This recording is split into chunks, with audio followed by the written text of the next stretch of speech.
Today we're going to talk about the Shaman and our continuation of the beginner guides to classes. The Shaman is an elemental caster that uses the forces of nature and the beasts in the wild as summons. It's a class that specializes in two-handed weapons, but also has access to pets. Both the kinds that scale with the player bonuses and the pets that also scale with the pet bonuses itself. It tends to focus on lightning and bleed types, but it also does have access to some vitality damaging skills, as well as some conversion that can do more unconventional things. The survivability of the class comes from its bond with nature using skills like Heart of the Wild and Oakskin.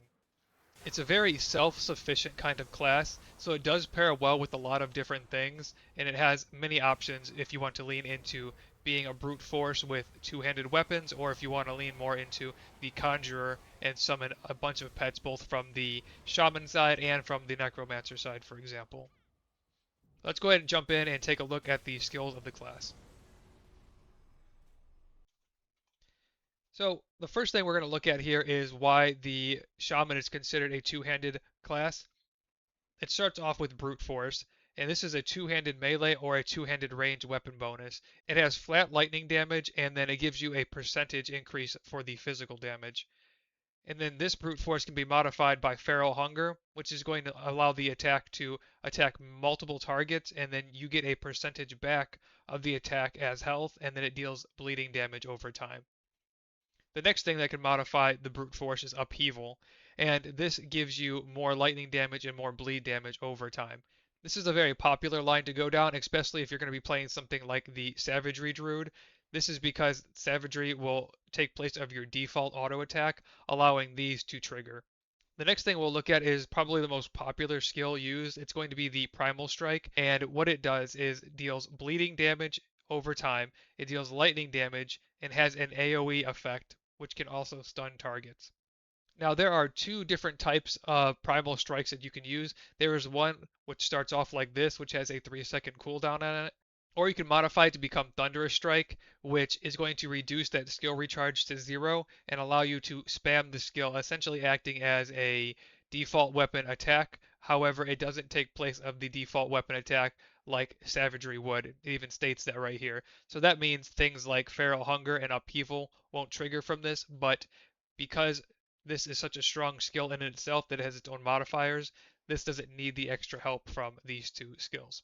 And then our Primal Strike here will be modified by Torrent, which is going to affect more targets. It's going to increase the weapon damage and then apply some more lightning damage to it. And then we also have Storm Surge, which is going to increase the target area, applying more electrocute damage and then more physical damage with bleed damage. So right now we can see that there is an overlap between electricity, physical, and bleed types with this class. Now we'll look at the second most popular type, I would say, and this is going to be your Savagery Druid.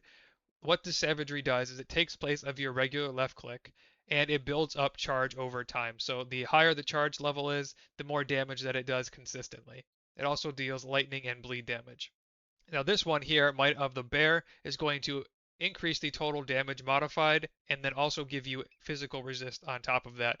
And then our Savagery can be modified by Tenacity of the Boar, and this is going to give you increased health regeneration, some offensive ability, and slow resists. And then we can do Storm Touch as well. This is going to do electricity damage over time, going to increase the physical damage, and then give you a chance for an increase to your lightning damage as well as increase your attack speed.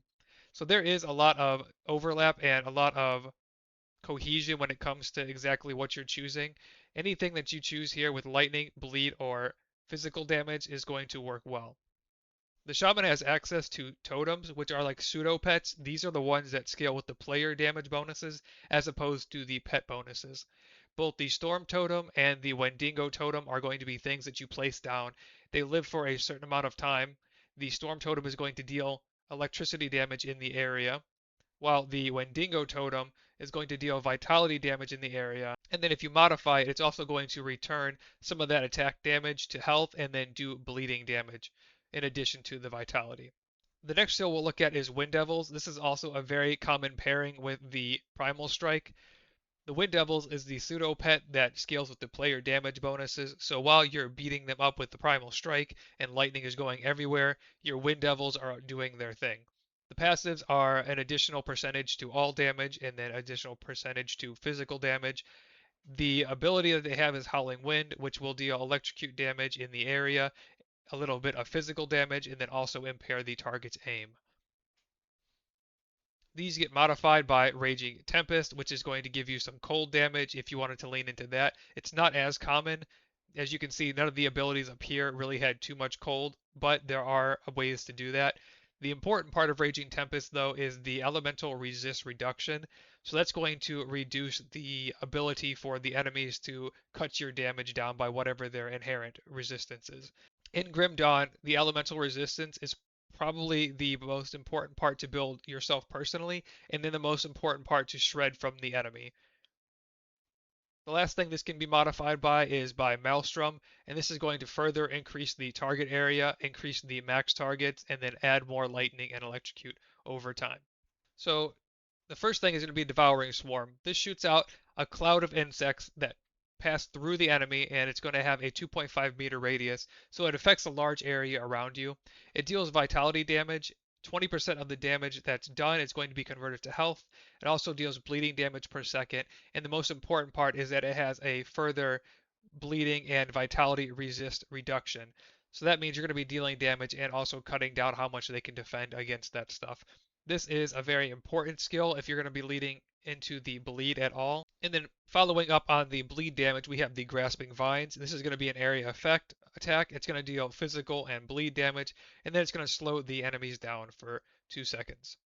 This can be modified by Entangling Vines, and this is going to further increase the physical and bleed damage while also adding some vitality on top of it, and then a chance to immobilize enemies. Now we're going to get to the pets that scale with real pet bonuses. And generally speaking, if you have a pet type of build, you don't want to lean into the player build for damages and the pet scaling bonuses. It's because it spreads yourself too wide, and then neither one of them are very strong. So if you're going to be a player focused kind of build, then you need to lean into that. And if you're going to be a pet build, then you need to scale most of your gear with the pet bonuses. The first one here is going to be the Briarthorn. You can only summon one of these at a time as initially, but there are ways to modify the summon limits and stuff like that with different types of gear. For this one, it's going to be mostly focused in physical damage with some attack damage converted to health, and then dealing additional bleed. But importantly, it acts as a threat generator, so that way you can take a little bit of heat off of you and add it to them. And then this will be modified by Ground Slam, which is going to give more of the physical and bleeding damage, as well as the chance to stun an enemy for 2 seconds. And then we have Emboldening Presence here. This is going to be something to buff up your summons. That way it has more health and defense. It's going to reduce the physical and bleeding resist, as well as increase the offensive and damage to all. On the bottom here, we have the defensive line for the Shaman. The Pact is going to give you health regeneration and also give you additional physical flat damage. Heart of the Wild has the flat percentage increase to health while increasing your regeneration, and then giving you a reduction to the bleeding and poison duration. And lastly here we have the Oak Skin, a very important ability. This gives you armor and defensive ability. It gives you pierce and aether resist. And then if you were running some kind of retaliation build, it will also give an increase to that. Less common though. Now at the very end of the bar here, we have the ultimate abilities or the exclusive skills, and the stipulation here is that only one of these can be active at a time. They tend to be very strong. So we have Stormcaller's Pact. This is going to give you just increases to your critical, increases to your cold, chances for your lightning damage, and it's going to increase your frost and your electrocute, while also converting partial amounts of your physical damage to lightning. And then additional stun resistance, which becomes much higher as you get harder up into the game where you're getting stunned and CC'd more often. Another type of pet here is going to be the Primal Spirit. This isn't actually an exclusive bonus. You can read on the top of the description where it says that.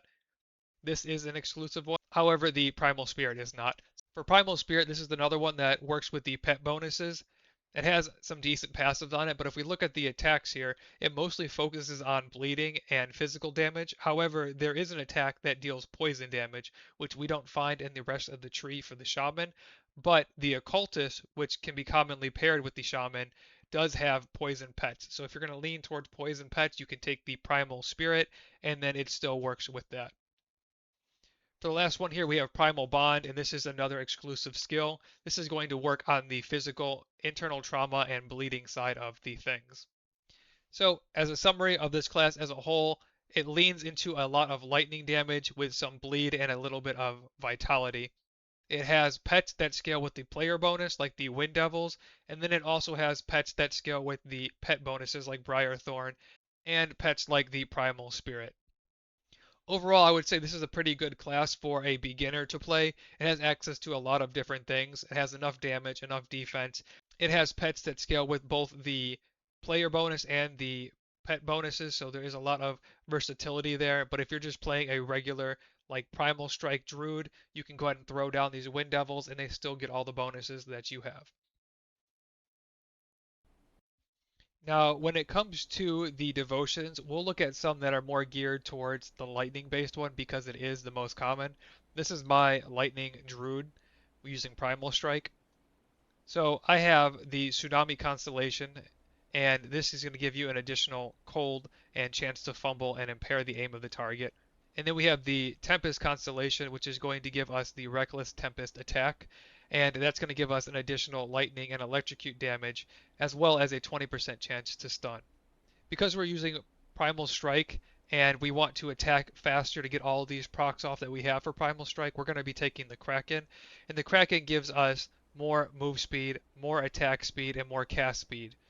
And then we also have the Widow, which is going to give us the Arcane Bomb ability. Arcane Bomb is going to deal some lightning damage and reduce the offensive ability, but importantly, it's going to shred the enemy's resist to lightning, allowing us to apply more of our damage.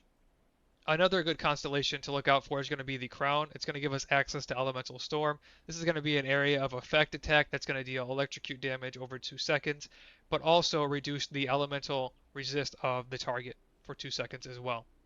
So that's a couple of the notable ones that are going to work with a Lightning Strike or a Primal Strike kind of Druid. These will vary if you're going to be running something like a bleed based one or a vitality based one, but for the most popular version, these are going to be good constellations to keep in mind. Now we could take a look at some of the classes that will work well in combination with the Shaman. There's two in particular that I'll recommend, and it's going to be the Arcanist and the Berserker. So we'll go over the Arcanist first. The Shaman and Arcanist together make the Druid, and this is a core foundation for the Primal Strike Druid. It's because a lot of the options for the Arcanist are going to directly modify elemental damage, and elemental is your fire, your burn, and your lightning all together. So things like the elemental exchange are going to give it an increased elemental damage, and then overload is going to increase your electrocute damage, and the same thing with elemental balance here. This entire line directly plays well with the ability. Additionally, the manifestation also helps convert some of the extra physical damage that we have leaking out and convert that to elemental damage as well. The Arcanist has two really good abilities when it comes to survival, and this is going to be the mirror. This is a 3-second panic button that reduces all damage you take by 100%, and it gives you time to kind of figure out what you need to do or escape. Another one is going to be the sphere of protection, and this gives you a percentage bonus to your damage absorption the higher the level is. And then lastly, conversion here. The higher you go, the more important it is going to be for your CC resist, and conversion directly reduces all forms of CC. Because we're going to be dealing with lightning and magic damage, having extra spirit is important. So as we pump inner focus, it's going to give us a percentage increase to our spirit and our offensive ability. For most of the Arcanist tree, it kind of plays a passive role. A lot of your active skills come from Shaman, but then you take the Arcanist for the exchange, you take it for the mirror, the sphere of protection, the inner focus, and the arcane will.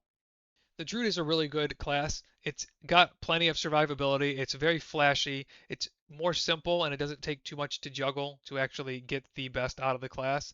On the channel, I have an SR36 version of a Primal Strike Druid, so I would recommend checking that out if you have any interest in playing a lightning-based kind of Shaman or a Lightning Strike Druid. Now, the next thing I'm going to recommend is the Berserker. However, not with the Primal Strike version of it. So we're going to be leaning more into the bleed version of a Shaman here. And the first notable thing to do is that we're not going to be using the Primal Strike here. We're going to be either using Savagery or we're going to be using more likely Onslaught. What Onslaught does is every time you attack, you build up stacks. The higher your stacks are, the next active ability you use is going to do an increased amount of damage. I would say one of the stronger Primalist builds is going to be the Bleed Primalist. So that means that we're going to be using something like Devouring Swarm to reduce the bleeding resistance and deal some bleeding damage. And then we also have something like Bone Chilling Cry, which is going to reduce the bleeding damage as well. That's two things you can stack together to deal bleeding while reducing the resist. And if we look here, we have Open Wounds, which is going to modify our Onslaught, and it gives a reduction to the target's damage as well as dealing bleeding damage over time.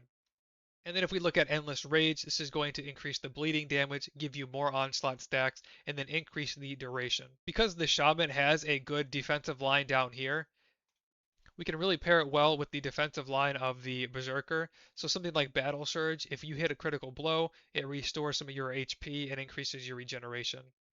We also have things like Untamed Rage, so if you drop below 50%, it gives you a damage absorption and also increases your offensive ability. So these two classes together, they work a little bit more tanky than the Druid does, which is the Shaman Arcanist. This class also has access to Rallying Cry, which is going to be a direct heal. So if you get low, you can just use this ability and it will heal you a flat percentage for your health restored and also give you some offensive ability. That can be modified by Impulse, which is going to increase your crit, your movement speed, and then also reduce your entrapped and slow, trying to get down that CC resistance. Continuing the look at the bleed type skills, we have Leap, and this is going to be something where you jump in, it's going to shatter the area around, and then deal bleeding damage over a 3-second period. This is modified by Fault Line, which is going to give a 100% chance to pass through enemies, so really affecting everybody around you, and increase the bleeding damage as well. The last thing we're going to look at is going to be Bloodborne, and this is a exclusive skill that's going to modify the bleeding damage with the additional increase to the duration, and then give a flat bleeding damage buff over 3 seconds. So there is a lot of overlap with the Shaman and the Berserker together if you're playing the bleed version of it. I think those two classes are a really good starting point for anybody interested in playing a Shaman. The Druid, which is going to be the Shaman Arcanist leaning into Primal Strike and Lightning, is very fun. Or you can play the Shaman with the Berserker and have it be a Primalist leading into primarily bleeding damage. Both of them are very strong. They're very fun. I would say the Primalist is a little bit more tanky than the Druid is, but both of them should work just fine. That's going to wrap up this video today. We took a look at the Shaman, and we took a look at the kind of skills that it uses, what it pairs well with.